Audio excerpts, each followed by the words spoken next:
목요일에 3프로 공략주입니다. 오늘은 밸류리서치 김한상 대표와 함께하겠습니다. 대표님 안녕하세요. 네, 안녕하세요. 자, 상호관세 막상 뚜껑을 열어보니까 이게 위기일지 기회일지 생각했던 것보다는 좀 파격적인 이야기가 나왔지만 또 베센트 재무장관은 이번 관세의 비율이 제일 상한선일 거다라고 하는 이유가 또 이야기도 있었기 때문에 이것들을 토대로 봤을 때는 오히려 불확실성의 해소라고 봐야 할까 싶기도 합니다. 시장은 마이너스 크게 그리면서 출발했지만 좀 말아올리고 있는 흐름들이 눈여겨 보여지는데 좀 시장 어떻게 보고 계실까요? 네, 일단은 그러니까 원래는 관세 부과 발표하면 불확실성 해소를 원래는 봐야 되는데 네. 생각보다 이게 관세가 우리가 생각했던 것보다 좀 관세율이 높아서 시장에 좀 충격을 받았고, 그리고 지금 미국 나스닥 선물 지수가 한 3% 정도 빠지고 있단 말이에요. 그러니까 어제 간밤에 새벽에는 나스닥 지수가 올라서 끝났는데 지금 관세 그 부과 발표를 5시 이후에 하다 보니까 네. 나스닥 선물 지수가 3점 몇 프로 빠지고 있습니다. 그래 그게 이제 외국인 오늘 매도로 좀 나오는 것 같아요.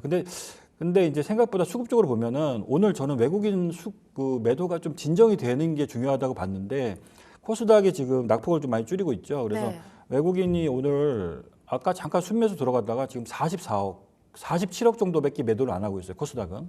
그래서 그래도 코스닥은 다행히 좀 낙폭이 축소되는 모습이고, 그래서 요거는 근데 그 4월 9일 날 이제 뭐 발효된다고 그러잖아요. 상호관세는. 네. 다음 주까지는 조금 더 지켜봐야 될 것 같아요.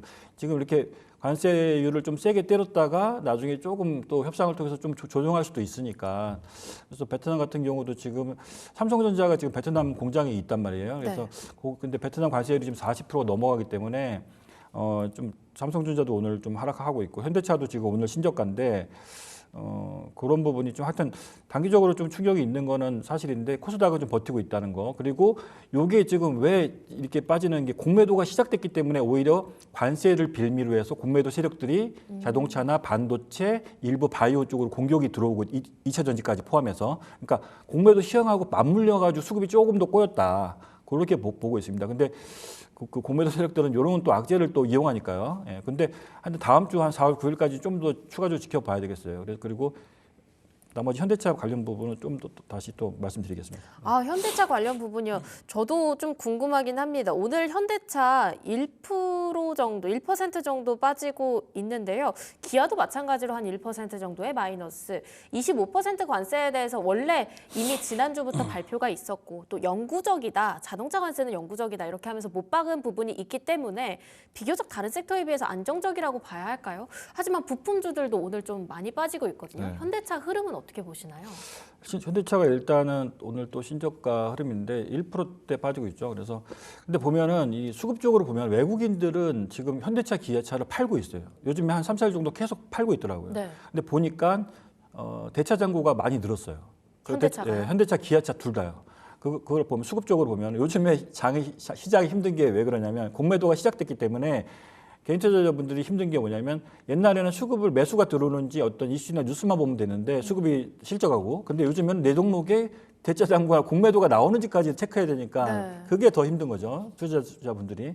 근데 그래서 어쨌든 지금 현대차, 기아차의 공매도가 지금 많이 늘었다. 그렇다는 것은 일단 보이는 대로만 보면 외국인들은 현대차, 기아차가 이 관세 문제로 인해서 타격을 어느 정도 받을 것으로 본다는 거고 영업이익이 줄어들 거로 일단 보고 있는 거예요. 수급적으로만 보면. 근데 최근에 증권사 오늘 어저께 보고서 보면은 관세 부과 시 현대차, 기아차 영업이익이 최대 한 30%까지도 감소될 수 있다. 그러면 이거 10조 벌던 회사가 한 7, 8조 매도로 순이익이 떨어진다는 거거든요. 그렇기 때문에 외국인들은 그거를 노려서 좀 매도가 좀 나오는 것 같아요. 근데 아까도 말씀드렸듯이 현대차만의 문제는 아니다. 이 폭스바겐 그룹이나 도요타 그리고 메르세데스 벤츠 어차피 다 미국에서 다 자체적으로 다 만들 수는 없는 거거든요. 네. 그러니까 이거는 모든 자동차 회사들의 공통적인 문제이기 때문에 여기서 이제 좀 더 지켜봤으면 좋겠어요. 일단 많이 낙폭 과대한 건 사실인데 수급적으로는 외국인 기관 특히 외국인들이 공매도 공격이 들어왔다. 그거는 영업이익이 좀 줄어들 것을 좀 예상하고 좀 공매도 조금 매도가 들어온 거다. 근데 그 부분은 어쨌든 협상을 통해서 조금 더 조절을 할 수가 있기 때문에 이게 완전히 확정은 아니기 때문에 또 언제든지 또 트럼프가 또 조절할 수 있기 때문에 네. 일단은 낙폭 과대한 상태는 맞고 일단 실적이 어쨌든 영업이익은 좀 확실히 올해 이렇게 된다면 영업이익은 확실히 줄어들 것이다 봅니다. 근데 미국 그 사람의 입장에서도 보면 미국 그 자동차를 구매하는 사람들 입장에서 보면은 이 차값이 1,500만 원 정도 올라간다고 그러잖아요. 그러니까 이런 걸 누가 좋아하겠습니까? 그래서 이 자동차 가격이 올라가고 이 물가가 올라가면 미국도 분명히 타격이 있습니다. 미국도 지금 만약 이렇게 진짜 상호 관세를 이렇게 오늘처럼 이렇게 발표한 대로 때리면 미국의 GDP가 한 4% 정도 감소할 수도 있다. 뭐 이렇게 발표도 나오고 있어요. 그래서 저는 개인적으로는 이렇게 완전히 오늘 발표한 것처럼 정확하게 이렇게 하지는 못할 거라고 생각하는데 물가도 많이 오를 것이고 네. 자동차 가격이 1,500만 원 이상 오르면 상당히 뭐 미국 사람들도 힘드니까 그래서 이런 부분은 좀 다음 주까지 좀 더 지켜봤으면 좋겠어요. 예. 다음 주까지 일단 추가적으로 나오는 이슈에 기민하게 대응을 할 필요는 있을 것 같은데요. 중요한 건 우리가 그때까지 손을 막연하게 떼고 있는 것도 방법이겠지만 어느 정도의 수익을 예상을 해본다고 한다면 공략해볼 섹터도 조금은 저희가 모아봤으면 좋겠는데요. 최근 움직였었던 게 엔터주 쪽이었습니다. 관세 무풍지대라고 해서 그나마 엔터 쪽으로 수급이 들어오는 느낌이었는데 오늘도 마찬가지로 엔터주는 흐름이 좋아요. 그렇게 해서 봤을 때 저희가 다음 주까지 약간은 비를 피해간다라고 한다면 관세에 비교적 좀 버틸 수 있는 섹터 어디 있을까요? 그렇죠. 이제 관세에 비교적 상대적으로 우려감이 덜하고 관세 좀 우려감이 덜한 섹터가 분명히 있습니다. 네. 예를 들어서 이제 그 K 뷰티 쪽하고 K 미용 의료기기 쪽. 미용 의료. 예, 미용 의료기기 쪽. 그러니까 좀 CG로 잘 나오고 있는데 지금 K 뷰티, K 푸드 이쪽은 지금 최근에 보시면 어저께 SPC 삼립이라는 회사가 네. 10% 올라가서 신고가 갔습니다. 예, 빵 만드는 삼립이라는 회사가 이 장이 안 좋은데 신고가 갔어요. SPC 삼립은. 그리고 어저께 K뷰티의 K뷰티 미용 의료기기 대표 주자죠. 클래시스가 어저께 또 신고가 갔어요. 6만 원 넘었어요 지금. 그래서 실리콘투도 예, 흐름이 실리콘투도 좋습니다. 어저께 올랐죠. 예. 예, 그 화장품 유통하는 회사고 올리브영하고 뭐 제휴한다 그런 뉴스 나왔죠. 그리고 아까 말씀하신 것처럼 엔터도 YG 엔터나 뭐 SM 같은 거 차트 한번 보시면 네. 아주 견조합니다. 디어유도 예, 좋습니다. 디어유하고 SM 그리고 YG 엔터 차트를 보시면 아주 견조하게 지금 이 차트가 약간 우상향하는 모습이에요. 그래서 그런 섹터도 지금 좋고요. 그리고 생각보다 공매도가 덜 나오는 게 조선방산이 생각보다 덜 나오고 네. 있어요. 예, 그쪽이 많이 올랐는데도 외국인 기관이 조선방산 쪽은 잘 공매도를 많이 안 치고 있어요. 그거는 조선 쪽에 우리나라가 좀 어떤 강점이 있다고 보는 거죠. 그리고 미국의 MRO 사업 있잖아요. 미국의 MRO 사업이 막 몇십 조, 50조 규모인데 그게 지금 한국 기업들이 현대중공업이나 이렇게 하나오션 같은 기업이 참여할 거로 예상하고 있잖아요. 그래서 분명히 미국 입장에서도 우리나라 조선이 필요하기 때문에 그래서 아마 협상에 우리나라 입장에서도 아마 미국하고 협상할 때 이 조선 쪽하고 LNG 알래스카 LNG 쪽을 협상 대상으로 우리도 잘 이용해야 할 필요가 좀 있겠죠. 네. 그래서 조선 쪽 방산 쪽 괜찮을 것 같고 그리고 경기 방어준 쪽에서 그 제약바이오 쪽 있잖아요. 예. 제약바이오는 개별적으로 모멘텀이 있는 회사들은 괜찮습니다. 오늘 아까 오전에 잠깐 봤는데 알테오젠도 아까 플러스 나오는 거 봤거든요. 제가 저번 주에 알테오젠 얘기 드렸잖아요. 근데 알테오젠도 지금 아까 보니까 약간 플러스 나던데 그래서 알테오젠 같은 데서 개별 이슈 모멘텀이 있고 뭐 그런 회사들. 그래서 리가켄바이오도 네, 좋습니다. 리가켄바이오도 오늘 지금 2% 정도 빨간. 알테오젠도 오늘 약간 0.1% 오르고 있네요. 그리고 리가켄바이오도 2% 정도 올라오고 있고 그래서 SM도 2% 정도 올라오고 있고 이게 오늘 대표적으로 관세에 좀 그런 겁니다. 그래서 왜냐하면 우리가 아픈데 관세 때문에 아픈데 약을 먹어야 되는데 관세 때문에 안 먹을 수는 없잖아요, 그죠? 그래서 약간 경기 방어적인 제약바이오, 근데 제약바이오 중에서도 성장 스토리가 있는 회사들은 괜찮다. 근데 제약바이오에서도 셀트리온이나 이렇게 CDMO 쪽 하는 회사들은 지금 오늘 또 뉴스 나왔잖아요, 이렇게. CDMO 그쪽 만드는 회사들은 관세 때문에 가격이 오를 수 있다. 네. 그래서 셀트리온 같은 회사들은 조금 저는 약간은 중립으로 보고 있는 게 왜냐하면 이 CDMO 쪽이 약가를 또 관세 때문에 올린다 그러면 그 미국의 셀트리온 같은 경우는 공장을 지으려면 3년 넘게 걸린대요. 막 5년 걸린답니다. 그러니까 그래서 셀트리온이 아마 1년치 재고를 확보한 것 같긴 한데 그런 쪽보다 그러니까 그쪽 CDMO 쪽보다는 신약 알테오진이나 이렇게 플랫폼 기업들, 리가켄바이오 플랫폼 기업들 그쪽을 좀 보시면 좋을 것 같아요. 성장 스토리가 있는 회사들. 네. 방금 그 조선방산 옆에 전력도 들어가 있었는데요. 전력 쪽에서는 저희가 어떤 걸 기대해 볼 수 있는 건가요? 전력 쪽도 지금 일론 머스크가 계속 오늘도 또 얘기했잖아요. 일론 머스크 전력 변화기 부족하다. 근데도 생각보다 이제 LS 일렉트릭 같은 차트 보시면 지금 차트가 깨졌습니다. 그죠? 차트가 오늘 차트 보시면 완전히 지금 이렇게 하락으로 전환이 됐어요. 네, 오늘 효성중공업도 5% 마이너스 키우면서 출발을 했습니다. 그리고 그러니까 지금 외국인 기관 입장에서 저는 그러니까 저기서 조선 방산 쪽은 제가 말씀드렸는데 전력을 제가 얘기 안 드렸잖아요. 그게 보면은 차트가 지금 다 무너져 있고 네. LS 일렉트릭 같은 경우도 원래는 이게 미국 쪽으로 지금 수출이 많이 늘어나는 기업인데 LS 일렉트릭의 문제는 뭐냐? LS 그룹의 문제는 뭐냐면 이 지배주주 그 최대주주 리스크가 있잖아요. 네. 그 CEO 리스크 그 중복 상장 문제가 LS 그룹에 있어요. 이게 분명 LS의 자회사들이 상장하는 기업들이 워낙 많거든요. LS하고 LS 일렉트릭의 자회사들이 상장하는 비상장 전력회사들이 많이 있습니다. 근데 그런 회사들을 혹시 상장하면은 또 이제 주주가치 훼손하는 거잖아요. 그래서 그쪽은 실적은 좋지만 주주가치를 훼손하는 기업들은 저는 조금 안 좋게 보기 때문에 그쪽은 좀 전력기기 중에서 차라리 뭐 일진전기나 이런 쪽은 좋게 봅니다. 예. 근데 LS 쪽은 좀 최대주주 리스크가 있기 때문에 조금 그런 부분이 있습니다. 예. 네. 이번에 관세 관련해서 일본은 어떻게 대응할 것인가, 중국과 EU 또 멕시코와 캐나다에서는 어떤 일이 나올까 굉장히 시장은 많이 주목하고 있는데요. 한국은 여기에서 어떻게 대응을 해야 할까 사실 좀 난감할 것 같습니다. 그리고 당장 내일이죠.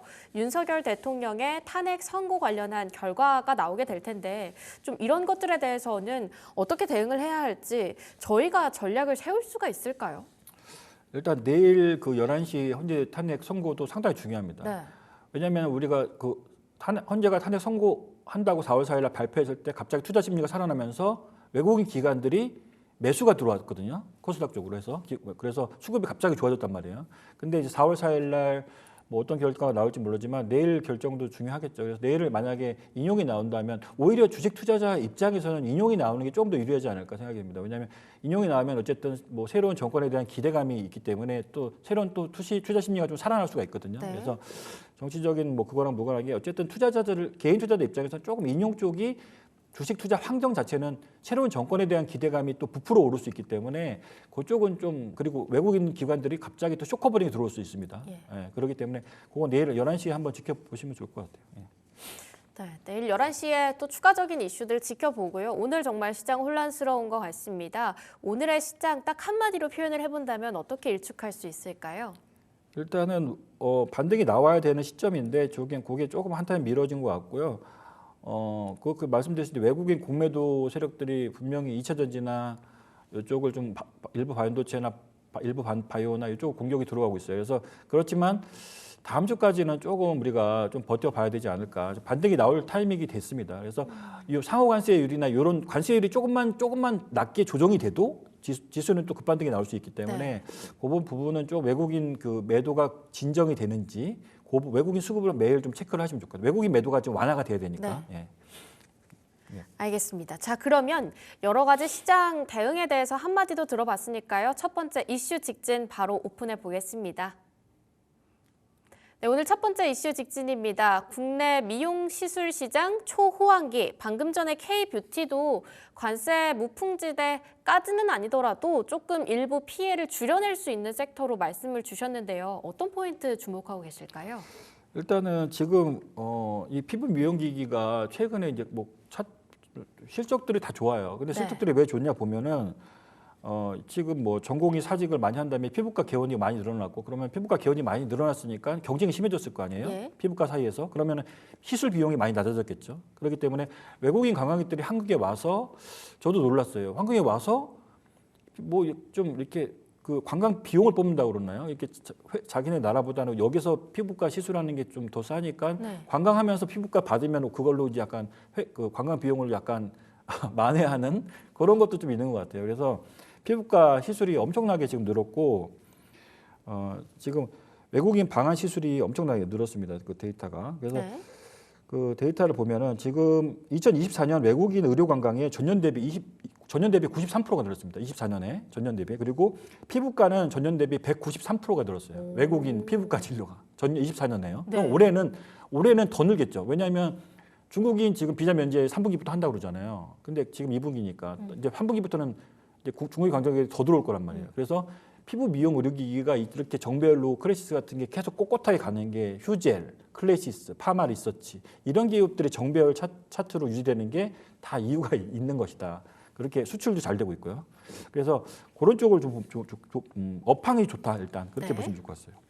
업황에 대해서 긍정적인 모멘텀을 좀 많이 정리를 해주셨네요. 확실히 외국인들 피부과 한국에 들어와서 많이 봤습니다. 또 제가 최근에 브이로그 같은 거 보면 한국에 놀러 온 외국인들이 피부과 시술 받아가면서 이제 돌아다니는 그런 리뷰 영상들도 많이 나타나고 있다는 점. 업황 자체가 좋다. 그리고 올해는 더욱더 크게 매출단에서 긍정적인 이익을 받아갈 수 있을 것 같다. 이렇게 정리를 해볼 수 있을 것 같습니다. 관련 섹터 안에서 조금 더 종목들 받아볼 수 있을까요? 관련 섹터에서 이제 두 종목만 좀 말씀을 간단히 드릴게요. 그래서 네. 클래시스를 말씀을 안 드릴 수가 없는 게 이제 이쪽 섹터에서 대장주는 클래시스입니다. 이제 시가총액이 거의 4조인데 앵커님은 이 클래시스가 공모했을 때 공모가가 얼마인지 아세요? 공모가는 잘 모르겠습니다. 공모가가 이거 놀라실 것 같은데 공모가가 2,000원이었습니다. 어머, 우와, 네. 네. 많이 그래서 올랐네요.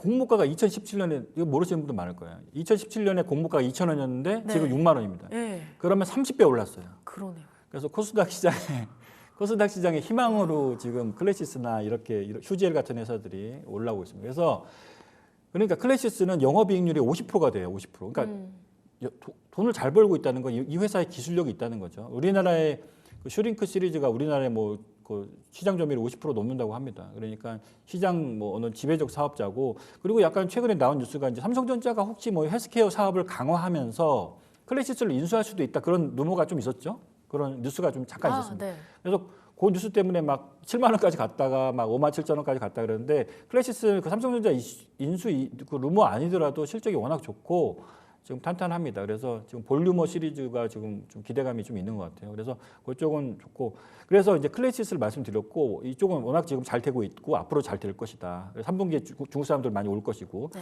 그래서 이제 클래시스가 그럼 2,000원에서 6만 원까지 갔으니까 30배가 올라갔었는데 그럼 제2의 클래시스가 뭐가 있는지 막 사람들이 궁금해할 거 아니에요. 네. 그래서 그거를 요즘에 뉴스 나온 그 종목이 레이저 옵텍이라는 회사가 있습니다. 레이저 옵텍. 옵텍. 예. 이 회사가 지금 차트 한번 보시면 차트 이거 잡아주실 수 있는지 한번 차트 한번 이게 지금 장이 이렇게 빠지는데 차트를 보시면 우상향 이렇게 제 차트에 나오시죠. 이렇게 네. 우상향으로 올라가는 거 보시죠. 이게 이 회사가 제2의 클래시스라는 소문이 좀 돌고 있는 회사입니다. 그래서 사람들이 막 레이저 옵텍이 뭐길래 제2의 클래시스라는 뉴스가 막 나올까? 그래서 사람들이 막 많이 궁금해하고 매수도 많이 했던 회사인데 이 회사가 이제 지금 시가총액이 1,300억인데 최근에 이제 일본 쪽으로 이제 그 피콜로 프리미엄이라는 그 레이저 피부 질환 치료 기기를 이제 승인이 거의 임박했나 봐요.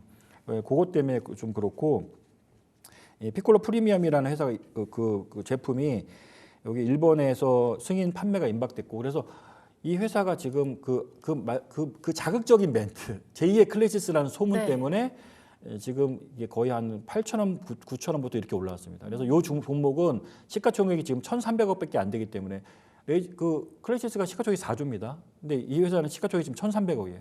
그래서 1년에 나중에 이제 2027년까지 8년까지 실적이 계속 2027년 기대 매출액이 800억이에요. 네. 그래서 한 2, 3년 봐도 괜찮은 회사다. 그렇게 말씀드립니다. 네, 2, 3년 긴 호흡으로 과연 클래시스와 키 맞추기 할 수 있을지 챙겨보도록 하겠습니다. 바로 두 번째 이슈 직진 확인해 보시죠. 네, 두 번째 이슈 직진은 바로 K푸드입니다. 경기 방어 매력에 오히려 음식료주가 더 오른다 이렇게 말씀을 주셨거든요. 방금 빵 파는 삼립 관련해서도 말씀 주셨고요. K푸드 요즘 움직임 좋습니다. 어떻게 보십니까? K푸드도 지금 보시면 제가 차트를 세 종목 차트를 보여드릴게요. 네. 지금 시장과 완전히 딴판으로 가고 있다. 차트 보여주실게요. 자, 이게 처음에 빙그레 차트입니다. 빙그레요. 자, 우상향하고 있죠? 시장하고 완전 딴판이죠? 빙그레 차트고요. 자, 농심 차트고요. 농심도 흐름 농심도 좋았죠. 최근에 바닥에서 이렇게 우상향하는 모습 보이고 있죠. 기관도 매수 들어오고 그리고 마지막으로 이제 SPC 삼립, 자, 네. 그 유명한 크보빵 3일 만에 100만 부, 자, 3일 만에 100만 부인데 저는 안 먹어봤는데 요거 지금 차트 보세요. 지금 시장하고 지금 이게 완전히 반대로 가고 있죠. 그러니까 음식료 섹터를 지금 봐야 됩니까, 안 봐야 됩니까? 봐야겠네요. 봐야 됩니다. 지금같이 관세 문제로 시끄럽고 할 때 오히려 이쪽에서는 또 기관 투자자들이 좀 매수가 들어오고 있다는 걸 알아야 되고 그래서 1년 원래 이 음식료 섹터는 1년에 성장이 3%예요. 그러니까 물가 상승률 정도 상승하는데 네. 그중에서 삼양식품이나 농심과 빙그레 같이 해외 수출을 좀 많이 하는 기업들은 차별화된 성장을 하고 있다는 거죠. 그래서 SPC 삼립은 이제 국내에서 지금 크봇방이 워낙 터져서 이제 올라온 거고요. 기관 매수로 올라온 거고. 그래서 이제 두 종목을 이제 좀 더 말씀을 드리면 이제 빙그레 같은 경우도 원래 4분기에는 매년 적자였어요. 원래 추우니까 네. 추우니까 아이스크림 안 먹을 거 아닙니까? 추우니까. 근데 오늘도 올라오고 있네요. 근데 연기금이 거의 지금 거의 11연속 매수하고 있습니다. 이제 여름 맞이해야죠. 봄인데. 그렇죠. 그러니까 지금 4월이 봄인데 원래 빙그레 주가의 성수기는 여름이잖아요. 그러니까 지금 국민연금도 지분율을 5%에서 6%로 늘렸습니다. 근데 더 늘릴 것 같아요. 지금 11연속 매수하고 있고 그래서 이 종목은 1년에 한 1,000억 정도 버는데 시가총액이 지금 6천억이 안 돼요. 1년에 1,000억 버는데 시가총액이 6천억이면은 5,800억이면 퍼가 5.8배입니다. 네. 그래서 이 종목은 배당도 3,000원 넘게 주고요. 배당을 3,300원 줍니다. 그렇기 때문에 배당 수익률이 좋고 해서 이 종목은 또 여름이 성수기이기 때문에 제가 볼 때는 3년 연속 매출액 영업이익이 올라왔어요. 그러니까 올해는 아마 작년에 1,000억 벌었으면 올해는 1,100억 정도로 벌 것 같아요. 더 그래서 벌어요. 올해도 사상 최대의 매출 실적을 나올 가능성이 있기 때문에 빙그레는 좀 계속해서 관심 있게 보셔야 된다 말씀드리고 농심도 가져와 주셨네요. 농심을 갖고 온 거는 농심은 최근에 월마트 이 농심이 중요한 건 이제 결국에는 미국 시장을 삼양식품처럼 미국 시장을 그렇죠. 뚫어야 되는데 해외로 가야 됩니다. 이 불닭볶음면 같이 강력한 이 히트 상품을 만들어야 되는데